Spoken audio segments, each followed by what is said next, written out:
to our channel. I'm Chantal from Growing Up Without Borders. If you are brand new and you want to take a tour of the world, make sure you subscribe, because with our 3 daughters, my husband and I, we are literally making cool travel videos everywhere we go, and we plan to visit every country in the world.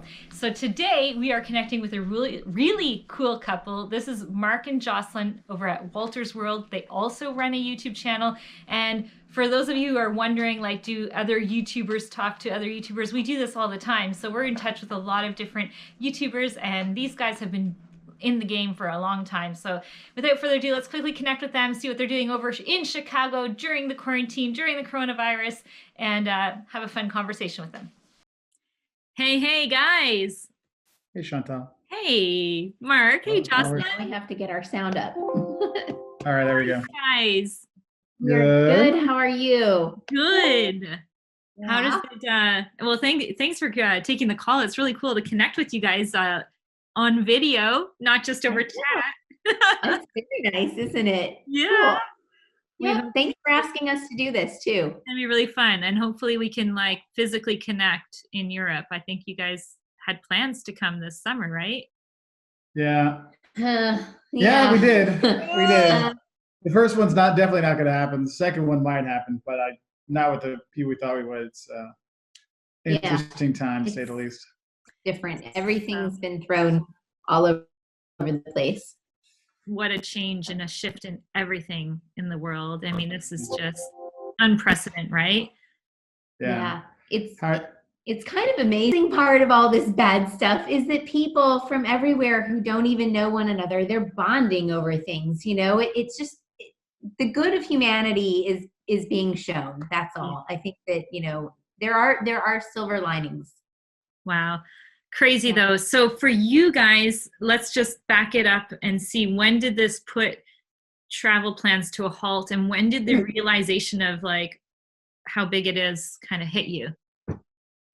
So, well, we have very close friends who live in Northern Italy. So I think it hit us in this, faster than it did most people in the States. And do you think because you travel so much, you had more of a global realization versus some people who didn't even realize maybe it was happening, and so on and so forth? Absolutely. Don't you agree? No, I agree completely. I mean, having our friends say, hey, our kids getting taken out of school, they're closing the schools, really opened our eyes. That's when I was like, you know what, we probably should pick up a few extra things here and there just to be in case. And then as it started getting more and more, it's like, it's just a village here in Italy or something like that. I'm like, no, if it's a village, there's other places, because there's no reason it would just be in a village. It's going to be more. And so that got us thinking more. And it was interesting because we had a trip for the middle of March. And, I'm like, I don't know. And we're still kind of thinking about maybe going in about a week before. We're like, no. And then it was like not 3 days later, that's when everything seemed to just explode. And because, no one was really sure. That all of a sudden it was like, oh my gosh, this is everywhere. And they're like, no, we're not going. We moved our tickets, moved our stuff. And then we've really tried to push for a lot of people, like, stay home, don't travel. They'll be trying to travel later. So we really did a lot of that, like middle of March through the end of March. We really focused on just like, hey, look, it's okay. Life will go on. We'll be okay. Let's move forward. But you got to realize right now is the best time just to stay home. It's the best thing we all can do. And so we did that for a couple of weeks, and we tried to reach out. So we're doing live feeds twice a week to just give people a kind of a sense of community, something to do. Because, when you're stuck in the house, it's one thing if you're with your partner and stuff like that. But if you're stuck with them, even if you've been married for 50 years, you still had to work or you did something else. You're not always together, and now you're all together all the time. I know exactly what you're saying. So you guys have like a relationship in the sense like you work together because you're working on your channel, but you also have a profession on the side as well. And then your kids, they go off to school and then they come back, and so this has probably, in a sense, changed everything in your household. Definitely has. Sometimes I feel like we're coping better than some of our friends, simply because, we travel 4, 5, 6, well, for us adults, we're gone up to 6 months a year, and the kids are with us for at least 4.5 months of that. So we're very used to, and I know you guys have to feel this way, you're used to it being your nuclear family. Yeah. And the scenery is definitely different, and not being able to like do some of the stuff we would do even on a trip, it's definitely different. But I feel like we cope maybe a little bit better than some other people, or we adjusted more quickly. Yeah, and I think the kids have done well because they're so used to just being each other's like only playmate. So they're 5 years apart, but like, look, I'm used to just being with you. And so they still do have a good time together. Yes, they do fight occasionally and things like that, but it's not more usual. Whereas I know, like, if you watch online, you see your friends like commenting like, oh man, today was bad, today was good, stuff like that. So, funny. Well, the dynamics of having boys versus girls, I'm sure, is quite different as well. We have 3 girls that like to cook and bake, and boys, I don't know, they probably play video games and who knows what, right? Like sword fights, or I don't know. No, wash your hands, please. We are our house. I made a comment in my blog this week about how our kids. Not like now, not after you see like the boys coming in. I'm like, dude, go wash your hands now. And it's like, I will. And in our family, it's the opposite. You've got our girls telling Tyler, go wash your hands or disinfect your computer. Ooh, your phone. Yeah, he goes, I know. Leave it. Go wash your hands. That's and I am one of 3 20 girls. seconds. I am one of 3 girls. So I get both sides of it now. Let me tell you. Oh my gosh. Definitely a thing. I made a comment in my blog this week about how when it's yucky outside, they can't play outside. They make up their own games that kind of jeopardize the structural integrity of our house. I have no idea what they're doing, but it's very loud. Walls shake. I question the construction of our home sometimes. Like, what are they like? Are they moving stuff up there? No, they're doing. I don't know. I'm not really sure. We're not sure what it is. Oh my gosh, that's crazy. So you guys, when do you think, I know you don't have like a globe or like a magic like wand to know the future, but when do you predict? You probably don't even know, but when do you think we can all when do you think travel basically will start getting back into the flow of things and people will start to move around again? That's a really tough question. That's the $2 trillion question, $2.5 trillion question. Here's the thing is, as you know, no one can really say, and some of the governors will say, look, you got to wait till the doctors say it's okay. Honestly, no one knows. I would imagine if you do how they do their peaks and stuff like that, I mean, maybe end of summer, fall, maybe you think maybe they could do that, but no one knows. That's just it. Like, you can have hope. Like for us, we've had trips planned, March, April, May, June, July, August, September, October, November. Yeah. And I'm like, The only one I'm thinking like, I'm like, maybe we could do that one is like October. I mean, and the thing is, nobody knows. Like, maybe tomorrow they find a treatment for this, or who knows? Well, and part of that is that different places are peaking at different times. And I mean, it's these waves are going to come again. And after you peak, they're talking about how it'll go down, and then there will be another resurgence because people think it's fine to go out and to not social distance. And so, yeah. Like certain countries are more used to this as well. So certain countries, like the Asian countries, they're used to wearing masks, whether it's for pollution or different, whatever reasons they do. So for them to go ahead and put on a mask is totally normal for them, and maybe keeping social distance, or like they don't do handshakes. So there's all these different things that allow it to maybe be less of a spread. Whereas I feel like in the United States and many other countries, even for me to wear a mask would be so weird, and so it's a hard shift to like say to somebody, wear a mask when you go out, things like that. I don't think the American population, for example, will be like, sure, I'll just wear a mask. It'll take a lot for people to start doing things like that. Don't you think? Absolutely. Although we're seeing it, a couple of people have walked their dogs down the street and they've got their mask on, and I'm like, wow, I'm like, where did you get those? Like, they're all sold out everywhere over the country. I'm like, because now they're saying like, hey, it'd be a good idea to wear a mask when you go out. I mean, a lot of it. They're just the regular mask. Sure, but I just heard this morning that there was one of the hospitals that had the supplies, and they were robbed of all their supplies and such. Oh, and that's not new. A guy I work with, his sister works in Colorado, and their mask got it was in the news. Their mask got stolen from one of the hospitals because people were taking them. That's just that's the part that worries me, because in other countries, like you guys have traveled so much, right? So for example, you go to certain countries that have a lot less than the United States, and they're used to functioning very poorly. Like they're in poverty compared to many other countries. And they're poor, but they don't go and steal from the neighbors and stuff. And they're used to catastrophes hitting and they kind of pull it together. Whereas I feel like in other countries, when there's a catastrophe or something that happens, all of a sudden people start stealing and acting kind of like savages in a sense, right? Like we're not really sure how to comport ourselves. You know, we go stock up on toilet paper and hoard all these like things. It's just like, if you just act normal, you know, and you know, I guess fear sets in. My mantra throughout this, actually before the crazy hit, was be prudent, but don't panic. Yes. You know, and like I've talked about some people I knew when I was younger who lived through the Great Depression. They didn't hoard things, but they always had a stock. Yeah. They didn't have like 6 months worth of food or toilet paper, but you know, they had enough for a couple weeks or a little bit more that was like canned, you know, and things like that. Just, you know, enough for them for a little while if something went wrong, you know? I guess in a lot of cases, people who have lived through wars, they are used to having a bit of reserves to the side and such like that. And so, I mean, the first thing we did when we heard we were going on lockdown was we were like right away to the grocery store, whereas we were going to do a 6-hour drive and then do the grocery store the following day. Well, we were like, no, we're going now. And we're just shoving it in every corner of the vehicle. Yeah. Right. Because of that. And I'm glad we did. You were going into something where you had nothing. I mean, in our own home, we at least had certain things, you know. I know. Well, an entire house. Yeah. Thankfully, it's where we're staying is not like an Airbnb. So it's an actual home exchange, if you will. So people, they have food in their fridge. It's not like sterile clean. So the necessities of salt and pepper and, you know, things like that, thankfully. Right. So, and they're great people. So they're just like, whatever you use, just replace it, you know, so very open sharing that way. Yeah. Very cool. Because can you imagine being stranded right now? I mean, if you guys were traveling, imagine being stranded in a hotel and all of a sudden now the hotel is shut down.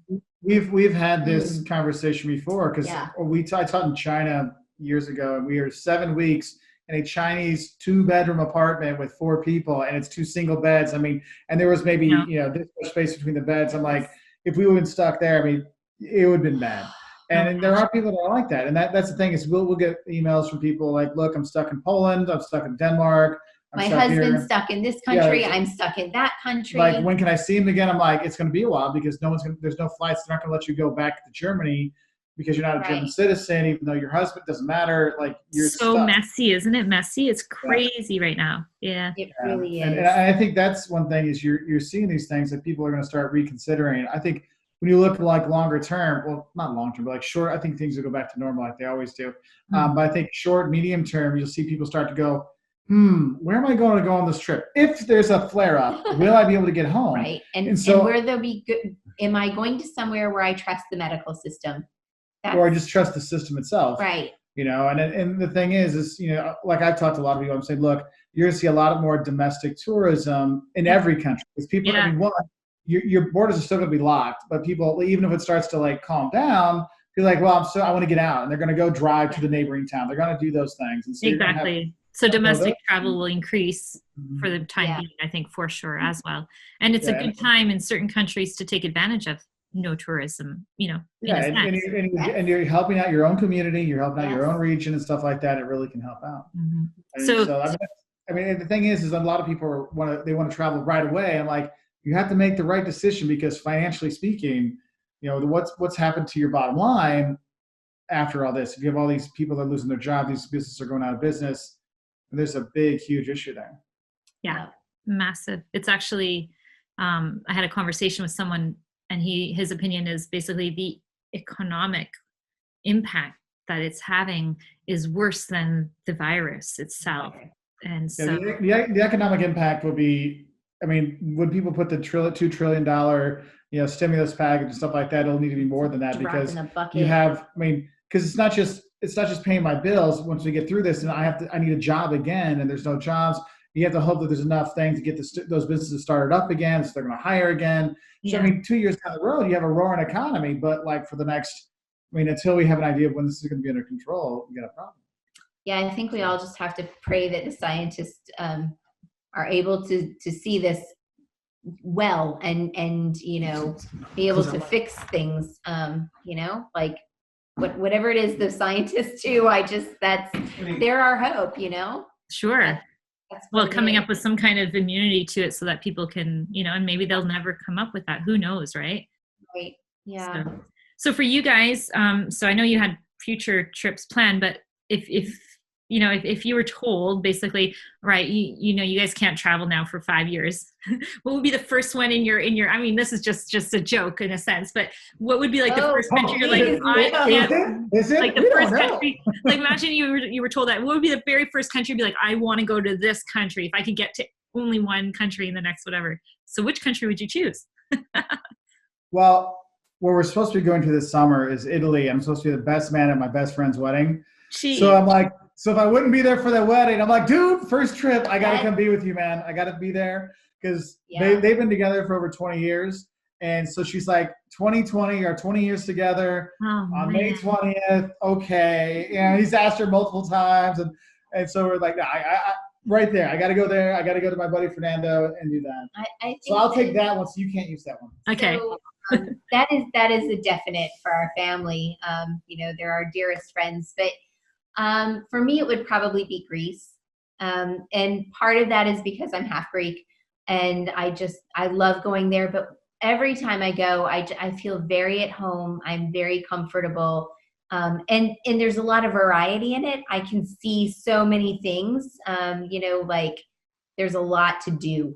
So that would be it. Can I have a bonus and say Paris? After that. Sure, you can have two. the layovers in Paris. Yeah, I just have like a 3-day layover. Because the flight to Greece is really expensive, so you got to go through something. You got to go through Paris. Okay, there you go. There you see. You hit two birds with one stone. Exactly. Oh, that's funny. Oh man. So then, how has this like impacted you guys work-wise as far as what you do? Can you still work from home, or has this dramatically changed? Well, I am a Susie homemaker. I am a stay-at-home mom, and I do stuff, you know, with Wolters World. She's writing blogs, all kinds of stuff. You're actually doing way more. I feel like I'm doing a lot more actually. Isn't that funny? I feel the same way. I'm overloaded. I am doing way more. You're putting out the interview videos like crazy. I'm like, oh, there's no official tell. Yeah. That's what we're doing. We're like, let's connect the world. Let's just talk to everybody. Now now's a chance, right? And I think it's really important for people to realize the other countries, how they're being impacted, because everyone is going through this differently, right? So. Right. Yeah. Yeah, absolutely. I agree. I think one of the nice things a lot of people said is like, look, this is physical distance. It's social distance. It's physical distance. It's not social distance. You can still social. You can still talk to people. I mean, we've had a number of like, you know, sitting down with friends and having wine and stuff like that. And like, we do our whiskey wine night on Wednesday nights with our fans, and we do a live feed. Yeah, we do that. I'm joining in on that one. There you go. And then on my time zone is so off. It's so confusing for me. Hey, you know what? But it's 5:00 somewhere wherever you are, so you'll be fine. Yeah. Yeah. No. So in terms of like how things have gone for me, like my day job, I'm a college professor. So they just said you're moving everything online. Like for my work, it's like nothing changed because they're like, no, you will teach all your classes. You have all your stuff. I'm like, okay. Now my students, I understand that students, like when they're at school, they have internet, they have all those things, but not all my students have that. And they go home, think about it, you got like 3 or 4 brothers and sisters, plus mom and dad are back home working.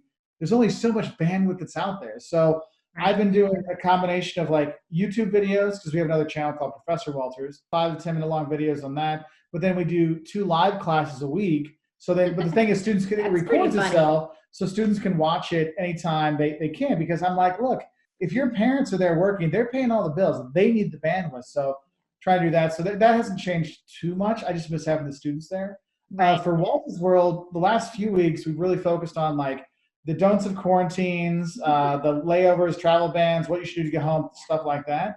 We've really focused on trying to getting people like to understand how important it is to stay home. Mm-hmm. And now that it's kind of like people are staying home, we're starting to see people like, hey, could you put back the normal travel videos? I want something normal in our lives. So last week we started putting out, you know, our don'ts of travel, what to eat when you travel. Like today we put out the don'ts of visiting Buenos Aires. And so it's like, and people are like, thank you. Really this is interesting that you're saying that, because we have, oh my gosh, it's embarrassing, but we have like probably 60 videos to pump out. But we put one up and everyone's like, you guys should be like ashamed of yourselves, you know, stay home. And I'm like, oh, no, we're actually not there. See that, because that's the thing is, we're also doing those 2 live feeds every week, which is us talking about, hey, stay home, stay like this.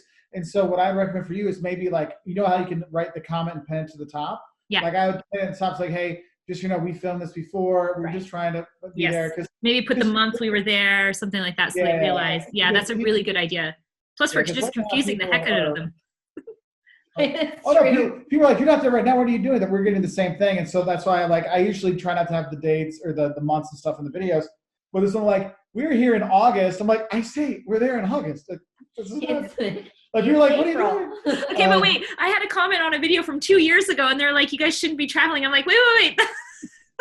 It's like, you weren't in Poland like now. And what's interesting is like, because our numbers are down. I mean, we're down like 80%. Like people just stop watching because our videos are all about, preparing to travel. No one's preparing to travel, so our numbers are off like big time. But what's nice is that we've been able to create kind of this community in our live feeds. Like people are talking to each other, they're becoming friends and stuff like that. It's really nice. Time so to like connect. we have that outlet, so people just want to have a socialization because they're stuck at home. But then we're also like, you know what? We have parents that write us and say, hey, thank you for your videos. We watch those for like geography in our homeschool class. And I'm like, I feel like I need to do that. And then we get the people that write, say, thank you, because I'm so depressed from watching the news all day that having a new Wolters World video, having something to show something else is great. So I'm like, we got to do this. Yeah. So you know what? And this too shall pass. And people have to not get stuck in the rut of, news, because we all go through that, right? So you have to also protect yourself emotionally from seeing, you can't. Yeah. We haven't turned the TV on, and I mean, the kids have watched Netflix, but minus that, we haven't turned the TV on, or I haven't, in ages. I'm sure we turned it on for a bit to do our Dunks of Quarantine, where we say unplug the TV, and we unplug the TV. Because, I mean, man, when we did have it on, you're like, my God, it's the end of the world. You're like, no, it's not the end of the world. This is not the end of the world. It could get quickly and it could set anxiety and fear and stuff like that. I mean, because we've been following it so closely, and because it affected which direction we moved in and how fast we moved, we were really following it really closely. But I feel like now that we're here, we're in a different mode and a different mindset. And like, I hate to say this, but it's actually good for our family. Like, this is a fantastic, almost like a holiday for us, because we can be. I understand that. Yeah.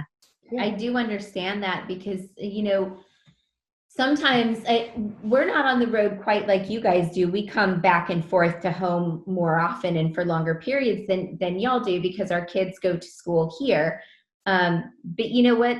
Not having to pack a suitcase for 4 people, like I'm normally packing 3 carry-on size suitcases every month. And, wow, I didn't have to do that. It was kind of a little bit of a breather. We've been productive. Our garage, we moved into this house 5 years ago, and the garage is finally clean. Hey, good job. And boxes are getting put away. Have never basement, been put away. Yeah, I found a power drill that we've been looking for since our old house. I'm like, like our basement's clean, our storage is clean. So like we're getting all these things done. I mean, like that's what you have to do though. You have to look at the positives. Yeah. Like you're spending more time with your family. And I think for a lot of people, it gets a chance to be like, you spend time with your spouse, you spend time with your family, and it can get frustrating sometimes, but it also can be an opportunity to like rediscover each other. It's never frustrating to you. I'm only. That's right. I'm talking about that for you. How I know you, because she's like, stop being so lovey-dovey. I'm like, it's not my fault. I love you, Ben. Well, for me, I'm like, where's the marriage counselors? The online marriage counselors? I need one. We're all having different relationships with one another right now. Yeah, because there's so many. You used to having maybe 5 hours a night with each other. Now it's 24 hours, 7 days a week, all the time. Well, we're used to that being 24/7, but there's a difference from when you're moving and sightseeing and doing things and on the go from being home. There's just a difference. Now you're just sitting, looking at each other, going. Blah, blah, blah, blah, blah. There are those moments when I'm like, oh wow, Yeah, we've all got them, Chantal. We all have them right now. Sure. So listen, you guys. Okay, so if you could give words of wisdom and advice, and I'm going to put you on the spot and not say what everyone else is saying, like stay home, wash your hands. What could you give, maybe words of hope or wisdom, or just something you'd want to get out to the world and share? I first and foremost treat one another with grace.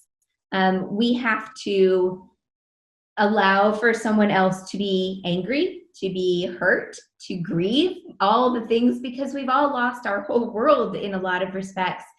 And not just our travel world, but our friends and our jobs. And, there's a lot. So we need to really be cognizant of other people's feelings and treat one another with grace. And I think that we practice that a lot in our house. And I think that, we have our moments too. We fuss, let me tell you, but we all have our own spot we go to. But we really try to be mindful of that and treat one another accordingly. Yeah. And I would say, my big thing is just stay positive. Because if you let yourself get negative, it just kind of snowballs. And so if you try to find your little wins every day, you're staying positive on those things. It helps you get through this. Because though we don't know when it's going to end, if you can stay positive, it makes it a lot easier journey than if you're dwelling in the negative and the numbers and stuff like that. So, hey, let's stay positive. What are our wins? What are things we're doing right? And, and sometimes those wins are, hey, you know what? For some people, it's I got out of bed today. And for other people, it's like I cleaned the garage today. So just find what that win is for you each day and just stay positive, and we'll get through this. But, on that note, I kind of want to add this. I spent 4 months on bed rest when we lived in Portugal, and a month of that was in a hospital, and my Portuguese wasn't very good at the time. And so I was very, very lonely, and my days looked exactly the same. And it prepared me well for this, I think.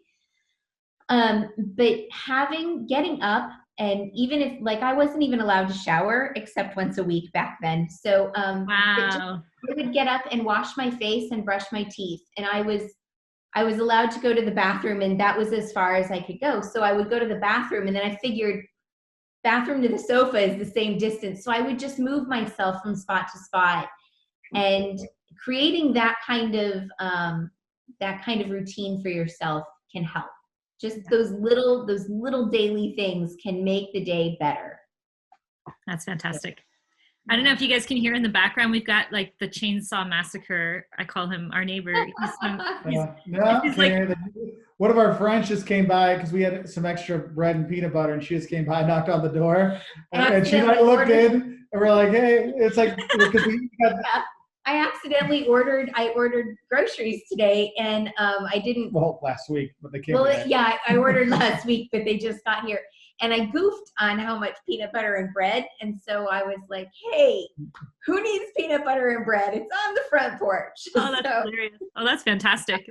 Well, our kids used to bring peanut butter sandwiches to school, and in the country of Switzerland, the kids, they just are not used to peanut butter, and so they'd be like, "What are you eating?" and just grossed out by it. Oh yeah. What? This isn't your daily food? Peanut butter's one of my favorite foods. Yes. See, some people hoard toilet paper. She hoards peanut butter. I don't have that much. Jocelyn, if you were in our house, so our girls have been making the most amazing chocolate-covered peanut butter balls, and then they freeze them, and it's just delicious. Oh, it's so good. That's right up my alley. It's Easter time, and we have the Easter eggs, from Reese's, those chocolate Easter. Those are my favorites. Yeah. She just sits there with a thing of peanut butter and dips them in the peanut butter to get more peanut butter. I do. I'm embarrassed about that, but I do it. That's okay. Don't feel bad. I think we all do. We do with bananas, Yeah, right. That's good. The funniest is we were in the country of, we were going into Malawi from Tanzania, and we crossed the border, and we were kind of ill. So we took a little bit longer than planned, and we were in this one hotel with nothing. So you couldn't cook, and you couldn't find anything because there was no restaurants, and there was literally people just, cooking on the side, washing the dishes in this brown water. And we were like, oh my gosh. So we found peanut butter, and we were reading on the peanut butter jar, and girls, do you remember what it said? It said this could be used for gravy. It could be used for just the wackiest things you would think of. And I was like, I know exactly what you're talking about. I've seen that. Yes, I've seen that before. I know exactly what you're talking about. I'm like, they use peanut butter for everything. It was so funny. Protein, and it fills you up. So hey, when you got a new product, a new market, you let people decide what they want to use it for. There you go. So that's my marketing PhD man right there. Tell you how to use your stuff. Let them decide. That's hilarious. Well, guys, I won't keep you forever, but it was so nice to connect with you guys and just share a little bit like that. I think it's gonna be fun for people to pick our brains and just get to know. But I really hope that we can see you in the near future in Europe, come to Switzerland. Really or wherever we bump into each other in the world. Yeah, it doesn't have to just be in Switzerland. I mean, the Jocelyn, that's it. We got to get to Switzerland. I want to see Chantal. I did. I kept telling him. And I really she was like fangirling on you, so I was like, hey, just relax on her. I gotta tell you, I really want our kids to meet, especially because I don't know how it is for you guys, but our kids don't know a lot of other kids that travel like this. And so I think it's very unique. And then they end up having unique relationships with other families that are maybe the same because they can relate on so many different levels and such, right? But you know what? Greece sounds really nice. And that's on our list for the upcoming. So have you not been? Yeah, we have. But it was before YouTube, and we want to discover, different parts of Greece. So awesome. Yeah, cool. Well, we would be happy to show you around too. We'll take you to family homesteads. Yeah, that sounds amazing. Well, listen, guys. Okay, so it was really nice connecting. All the best to you. Stay safe and enjoy your time together in quarantine. Y'all be safe. Thanks. Bye. Bye, guys.